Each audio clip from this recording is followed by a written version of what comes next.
and welcome to this episode of ConCensis, a podcast brought to you by Censis Technologies. I'm your host, Michelle Dawn Mooney, and today we're speaking with Brian Dawson of Commonspirit Health. Brian, it's great to have you here today. Can you start us off with a brief introduction and talk a little bit about your role at Commonspirit? So, Brian Dawson, I spent 28 years in the Navy as a Navy officer, nurse, OR nurse, hospital executive, and then system executive. I was a hospital COO and then CEO. And in my last 2 years, I was the chief of staff and EA to the Navy Surgeon General. So got to see a lot of things coming and going that impact on Navy medicine, Navy medicine, Army medicine, Air Force, it's like a very large health system, just like Commonspirit. With Commonspirit, I started about 5 years ago working for Dignity Health as their system leader for perioperative services. And when we merged with CHI, my job expanded for all of our facilities. So I'm kind of the leader, but more so the director of perioperative things. And when I say things, quality, patient safety, policy, capital equipment, IT, third-party items that impact on our care. We coordinate, local and system changes for Epic, Cerner, and Meditech. I'm also kind of the clearinghouse for standards and practice for OR, for PACU, for SPD. And then in this case, two of the hats that I wear, one has to do with capital equipment management, and the other one has to do with productivity across the perioperative department. So how well are we utilizing our staff based on the workload? And those two things really come into play when we talk about Censis. And tell us more about the facilities and teams that you work with. So OR-wise, we've got 142 operating rooms across the system. And so they range in size from 2 ORs that are being utilized to 60 ORs that are being utilized. We have critical access hospitals. We have community-based hospitals. And then we have about 5 very large teaching hospitals. One in Phoenix, a couple in the Midwest in the Nebraska area, Omaha. We've got Baylor St. Luke's, which is in Houston, which is a massive teaching hospital. And so the cool part about Commonspirit as a faith-based health system is we run the gamut, from inner city hospitals that are the only hospital in that inner city. Long Beach is an example. Downtown LA is an example. Glendale, along with some of our other facilities, to the only hospital in a rural area. So we have critical access hospitals in North Dakota, in nowhere, Nebraska, nowhere, Texas, between the Washington and Oregon state line, between the California and Oregon state line. We've got hospitals that have 2 OR rooms and they're in literally a farm community. So the coolest part about us is we serve that population, and we might be the only provider in that population. So, our SPDs run the gamut from, like I said, from staff that run the OR that also support SPD to facilities like St. Joe's in Phoenix, where Robbie Miller was just highlighted in OR magazine about SPD for January. And Robbie runs an SPD that serves 6 operating rooms in the facility, on top of endoscopy, cath lab, IR, and supports other things in the division as well. So we kind of run the gamut in size, which makes us unique. and kind of a fun challenge. How do you come up with a solution like Censis that can help us in all of those types of facilities? So, what are some of the challenges that you face in your day-to-day interactions with all those facilities? I really think it's just because it's me, and I have a great partner in crime. One of the individuals who works for me, Charlene Rutella, is not an administrative assistant. She's truly like my right hand. She's working on her PhD in healthcare business and organizational development. And she helps me manage everything because it's really just me kind of herding all of those individuals in the same direction. We have a great perioperative council, which is made up of OR leaders from every division. And if a division crosses state lines, from every state in that division. And then we have a larger group, a perioperative collaborative group, which we invite members from every OR, whether they be the director, whether they be an educator, the business manager. We have subcommittees. One very important subcommittee is our SPD subcommittee, which is, again, made up of SPD leaders from across the system. We've got an educator group, a policy group. And so between Charlene and I and others who have helped us or taken on those leadership roles in the system that have other jobs, my thing is, how many fingers can I stick in the dike to keep things running? Well, it sounds like you've got a good group of people there helping you manage everything. So what part of your role do you enjoy the most? What's the most impactful to you? Helping, teaching, solving the big riddles or big puzzles, and being that steward of our dollar, because again, healthcare is getting tight. You hear in local media, national media, there's talks that are, people are worried about taking place soon within Congress about cutting Medicare, Medicaid. That used to be the golden check that every hospital got from the government.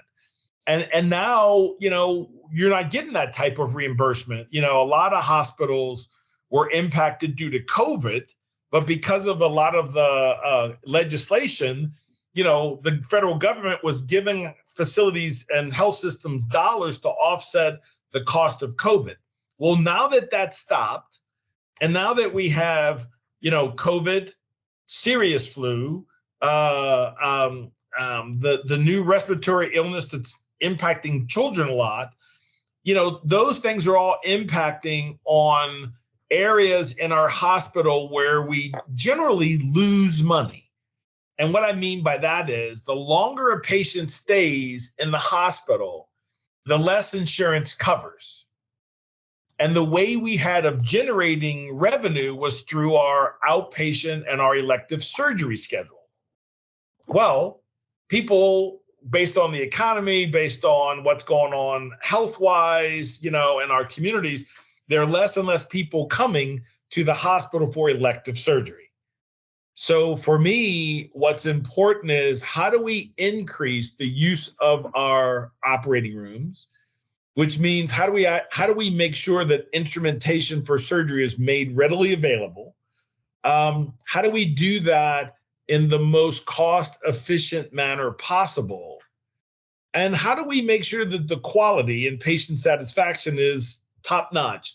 Because that's what draws people to a facility, not just the patient, but that draws the providers, our surgeons, to a facility where they know they're going to have what they need when they need it. And the quality that's provided by the staff, by the nursing staff, by the assistant staff, by anesthesia is going to be top-notch. So their patients are going to have a very positive outcome. So those are the things. I think what keeps me up late at night is watching MSNBC or Fox and listening to the commentators talk about what's going to happen. Is the government going to shut down? If the government shuts down, are we going to increase the debt ceiling? Because all that impacts on, Medicare, Medicaid, on companies, downsizing, on availability of products. So all of that has an impact on those things. Brian, I think you touched on this a little in what you just talked about. So let's dive a little deeper in terms of providing the optimal outcomes. Can you kind of walk us through how you measure productivity in your facilities? Yeah. So let's talk about SPD specifically. The longer I've been in this job, the more, and when I say in this job, in healthcare, the more we've changed the way we measure things. And so productivity in the operating room across the country is measured in different ways. I taught a leadership course for AORN about 7 years ago. And one of the classes was about measuring. How do we measure productivity? And when I asked that question, I got 1,000 answers. I got, well, we measure it by the number of admissions. We measure it by the number of bed days. We measure it by the number of surgeries we do. And then somebody hit it on the head and said, we use minutes of service. And that's what we do in Commonspirit. The best hospitals measure OR productivity through minutes of service. How many minutes is the patient in the OR? And then so from wheels in to wheels out, we look at how many minutes are they there? And then how many people are needed to care for that patient? And then based on that, how many total minutes did the OR use today and how many total staff that they have? And then we say, okay, it balances, or we're over or under by, X number of staff members. We also want to make sure that and the OR is unique. We want to take all of the people that we need to run an OR that never touch a patient out of that equation. So the director, the OR scheduler, the OR educator, maybe a supply person. How many people does an OR need to run, whether they do one case or no case? And that's different from a med-surg unit, right? Because the med-surg floor doesn't have those types of people. So you want to take those people out of the equation, but you want to make sure that that number is defined so that a critical access hospital may have 3 people, a large teaching hospital may have 10, but the critical access hospital shouldn't have 6, and the large hospital shouldn't have 20. So how do we come up with that agreed upon number of non-productive bodies? So that's great for the OR, but when we get to SPD, it doesn't work. And most of our areas are non-productive in SPD because a 90-minute gallbladder might have 2 instrument sets, which might have less than 100 instruments in it. A 90-minute total knee might have 6 instrument sets with 30 instruments per set in it. So one might take 20 minutes to do, and other might take an hour and a half to do. So minutes of service in SPD don't work. What I love about Censis is we've worked together to utilize AMI. AMI is the Association for SPD, and they set SPD standards. AMI has come out with levels of complexity. So they've listed tasks, whether it's putting together an instrument set or whether it's pulling for a case or putting peel packs together or cleaning a robotic arm. They've set time frames for all of those tasks and grouped them between level 1 and level 4. Level 1 meaning about 20 minutes, level 4, an hour and a half to 2 hours. And so we've worked very closely with Censis to create a way of monitoring all of the tasks that are done in an SPD, and then bouncing that off of those 4 levels of complexity.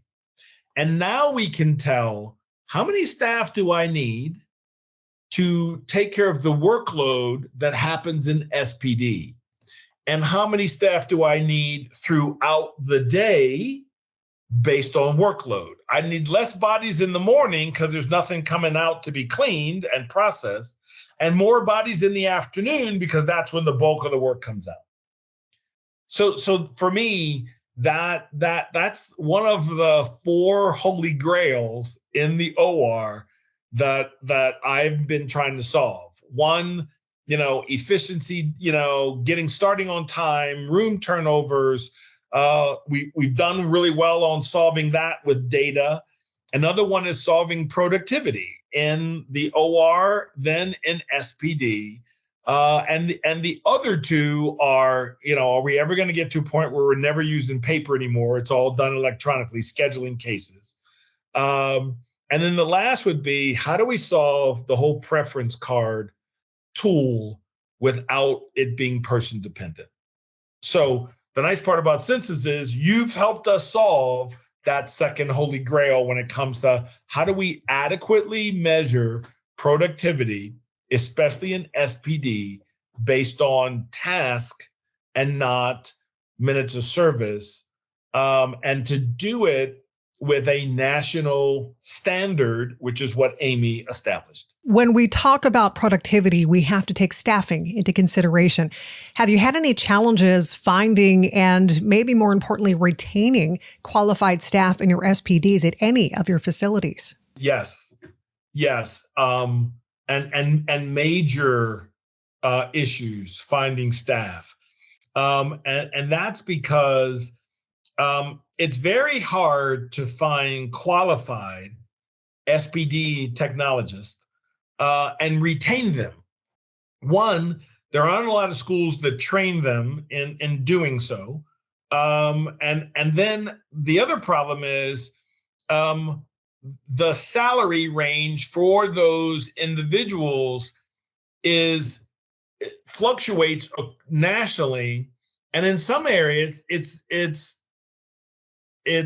at a level similar to our housekeeping and dietary staff, which I get it, it's an entry-level position, but the level of complexity that we now have within that department, you almost need a bachelor's degree to how to follow the national guidelines on decontaminating and sterilizing or high-level disinfecting different items.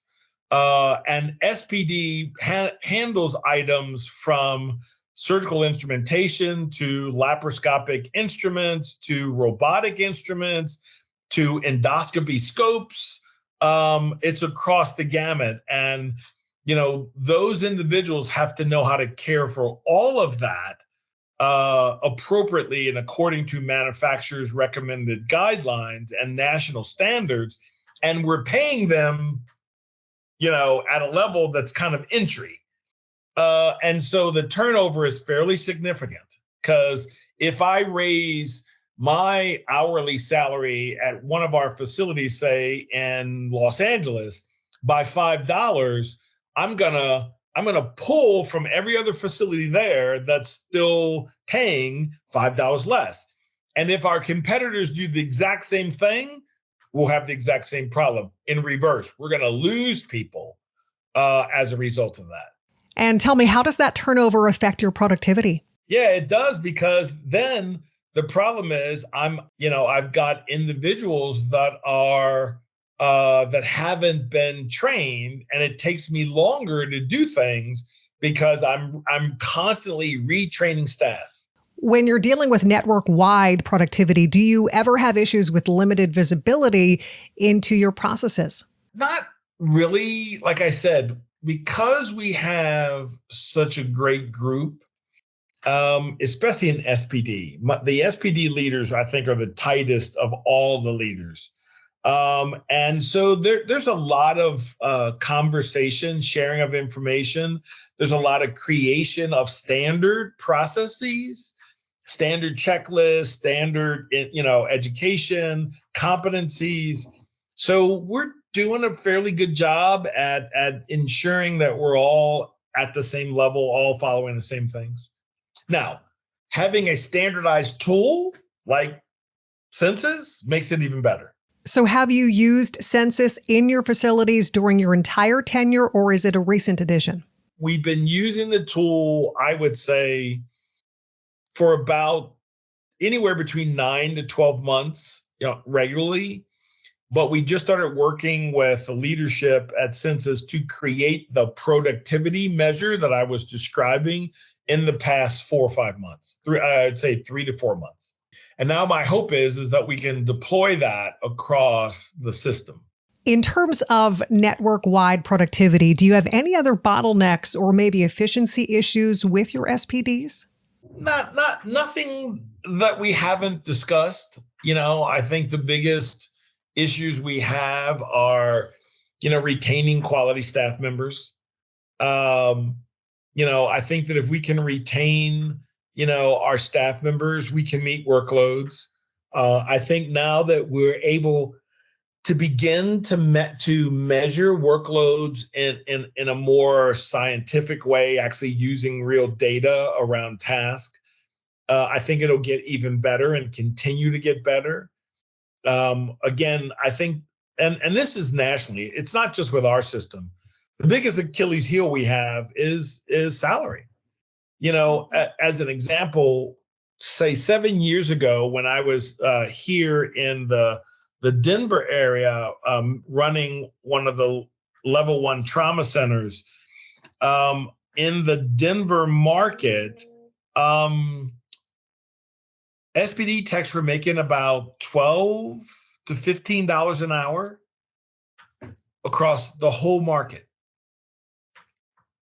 You look at housekeepers and they were making 18 to 20. And so if I was in need of SPD techs and I convinced the leadership to say, let's do a $5,000 or $5,000 sign-on bonus, I was stealing SPD techs from my sister hospitals. And then fast forward, one of those hospitals would get short and they would have a $7,000 and I'd lose. So we were all robbing Peter to pay Paul. And I was always saying, why? Because SPD is the backbone of the OR and the OR drives revenue. Why don't we all raise their salaries $5? And that way we can retain them. Let's pay them for what they're worth. Here is one of the issues. The larger the payroll, which is the largest bill that any health system pays, the harder it is for them to meet all their responsibilities. Go back to what I said with that shrinking dollar. The problem is that, and this is just my 2 cents, most healthcare executives don't really understand what SPD does. And I say that not because, they're not smart or they're lacking education. SPD is usually in the basement of the hospital. It's out of sight, out of mind, usually near the big warehouse and supply chain. And we don't really know what they do. Well, what do they do? Right? We hear a lot about, such and such health system had a number of people exposed to, dirty endoscopy scopes or dirty instruments. And so then there's a focus, but they don't really know what they do. And so, as you said, when there's greater turnover, when we don't measure productivity by what it is they do and use minutes of service, then we're cutting staffing in SPD because they're not productive, which results in I don't have enough time to thoroughly clean all of the instruments, and people start to take shortcuts. And if you take a shortcut, I may leave behind some form of bioburden that can impact on the next patient. And then it becomes a major issue, and you're on the cover of the newspaper, and there's a lawsuit, and there's millions of dollars that are spent. Well, to prevent that, let's spend a couple of $100,000 and increase the salary and measure productivity the right way in SPD. It's this, what came first, the chicken or the egg? And so one of the reasons why, for me, educating people on this is important is because I've been an OR leader where SPD falls underneath my purview. And I've also been a hospital executive and a system executive. And I would always say to, leaders, hey, we got to focus on the backbone of the department that serves the area where we generate our revenue. Come down, visit SPD, see what they're doing. And it's so crazy when you bring an executive down to SPD and they watch that decontamination tech empty cart after cart in a very hot, sweaty, area with all the PPE on. They go, oh my God, I never knew that this is what they did. And exposed to blood and tissue and bone and all that. And on the flip side, when you have a large facility like, I was talking about Robbie Miller and why I'm so proud of the work that he does, when you process 1,000 sets a day, 10,000 instruments, and there's no contamination, no bioburden left on them, man, that's success. That's like winning the Super Bowl every day. Every day. You can't take a day off, right? You can't have an off day in SPD, and that's why it's so important. Let's dig into that productivity module that you've been working with. What are your thoughts on interactive data platforms? I think that if we are able to work with a manufacturer to capture that data, and that we know that the data is pristine, and the data uses national benchmark measures, then I think it's priceless. It's what we need to appropriately run our departments, because it'll tell me, what time of day does the majority of the work occur, and that's where I need to put my staff. When are we the slowest, and I need less staff there? Am I able to meet the workload with the staff I have, or do I need to hire 1 or 2 extra people? Because now I'm basing that off of data, not conjecture. Do you have any advice to give to other hospitals or networks that are looking for a tool to measure their productivity? I would say, find something. Find something that works so that you can have the data to make, intelligent business decisions to support your procedural areas, business decisions in SPD, to support your procedural areas to make sure that you can capitalize on the assets you have to generate revenue. So let's talk about looking into the future. What are your long-range goals for tracking productivity? Yeah, I think the goal would be to, across our system, have a hub and spoke type data sharing